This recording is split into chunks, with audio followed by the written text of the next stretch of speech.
would be most useful for you today? So getting the day-by-day plan has been really helpful and has kind of helped me organize my time over the next 4 months. I think I may have mentioned this to you in the email before, but I had spent a lot of my summer studying for the LSAT just on my own, but kind of ran into like a plateau. Like I felt like I kind of plateaued or was getting a little bit of LSAT fatigue, but did manage to bring my score up about 10 points from where my diagnostic was, which is about 148. But I do have some questions about how to best manage time, and I'm still working on accuracy as being my main goal for right now. And I haven't really been doing sections timed, but how should I kind of balance the act between focusing on accuracy and focusing for time? Because at the end of the day, time will play a huge factor in how many of the questions that I can get in and how many points that I can get. So what do you recommend on that? Yeah, sure. So when you're working through the fundamentals and building a foundation, I want you to at least start doing them untimed so that you can increase your accuracy and give yourself the time to understand these, because the test is so strictly timed that it's unreasonable to ask people to complete the questions in the time allotted no matter what. Like, it's unreasonable, which is why the curve on this exam is so brutal. What that means is that, at least at first, you want to slow down, take the time to really thoroughly understand what makes up this exam, how the questions are designed. But once you've gained a basic familiarity with the different question types, then I want you to introduce timing relatively soon, because the exam that you will be taking, of course, is timed, and you want to know if your strategies are efficient or not. This obviously is a bit of tug of war here between accuracy and timing. So part of this does come down to just your personal judgment as to, well, your test date's coming up in X number of months, and if X is a low number, then you got to get that timing done sooner. So for some people, it may be that once you're at 75% accuracy, that is enough to move on to timing everything. For others, it might be 60%. For others, it might be 80%. It's all based on just where you're at with the upcoming test date. And do you find that students tend to start with like more time than what's allotted and wean themselves down, like starting with 42 minutes and 40 all the way down until you can get down to 35? Or do people just tend to start right at the, get used to the 35? A lot of people do start with what you're suggesting, actually, or people will try 35 and see no way that's happening, and they'll maybe jump ahead actually to giving themselves double that and gradually cutting down. I think 42 is good, and that's very reasonable. But for some people who are having more trouble, they might want to give themselves an hour for a section, then cut it down in increments of 5 minutes till they get down to 35. Right. Okay. That's good to know. I think for me, my biggest struggle is with logical reasoning. And I think part of that, or that's where I want to focus a lot of my energy, because it does count for half, obviously, of the exam with having 2 sections, but pretty consistently, I'm always missing about 5 questions on the logical reasoning. With games, actually, I think I do find that one to be a lot more learnable. And when I'm not timed, sometimes I can get perfect accuracy on that one. And critical reading is the reading one it really just goes up and down. there's been no consistency in my marks. Sometimes I do really well, sometimes it's really bad. And the timing affects me hugely on that one. Actually, I find that when I try to bring the time down on the reading section, I tend to do a lot worse. Whereas the games one, I don't miss as many questions. I just don't answer as many, if that makes sense. Sure. So I know that I do think that maybe I will still follow the 4 months, the day-by-day course, because I think I still do want to get into the fundamentals of the different games. And I know that it looks like it starts off the first 2 weeks with, the first 3 weeks actually, with logic games.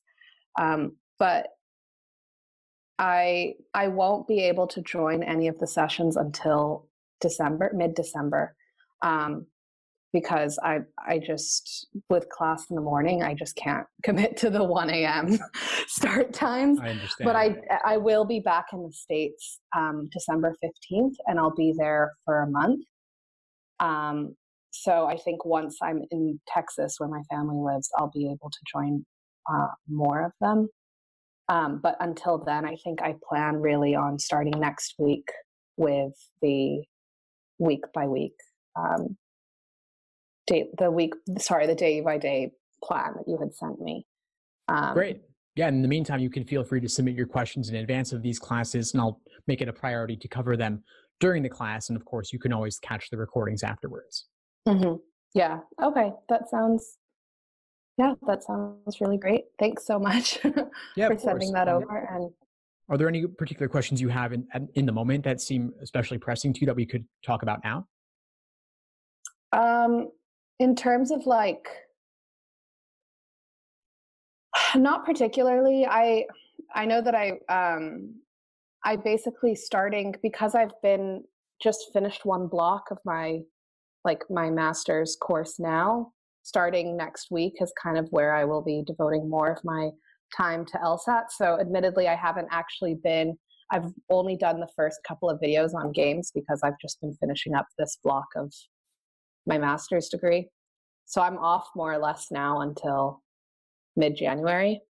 So I don't have any pressing questions for right now, but I can always, I just wanted to kind of meet you and kind of talk about the areas that I want to focus on. And honestly, a lot of my pressing questions or concerns have been, I do feel a lot better with the day-by-day study plan. Because I'm sure this is something I've read through the blogs as well, that there are a lot of people who've expressed feeling like LSAT studying fatigue, which I definitely went through over the summer.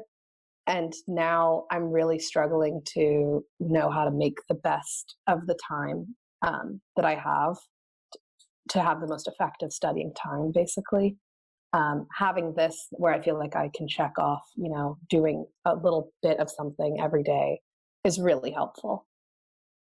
I'm glad to hear it. That's really the goal, is to remove the ambiguity around what to do, so you avoid burning through practice material, and you can instead know exactly what to be doing every single day, and also what not to do, what to avoid. Yeah. And then I think I when I started doing my prep, I actually did take a lot of the exams that you have listed for the first week of the games.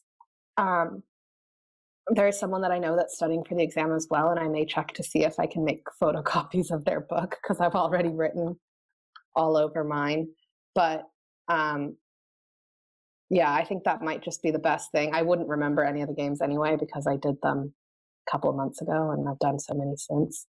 But other than that, no, I don't really have any questions. Thank you for of course. And if you want guidance, on doing other games instead from a different set of exams, just let me know and I can give you recommendations as to how to go about that. That would be actually really great. I have all of the other, I have the books for, I have several of the books for the practice test before the 62 or the 63, whatever it starts on, till 72. And then I also have 72 through 81. I'll take a look and maybe I can email you about that. Yeah, of course. Feel free, because I do have some materials around using the 52 to 61 set instead, if you want to use that for your foundation. Yeah. Actually, that would be great if you could send that, because I haven't done those yet.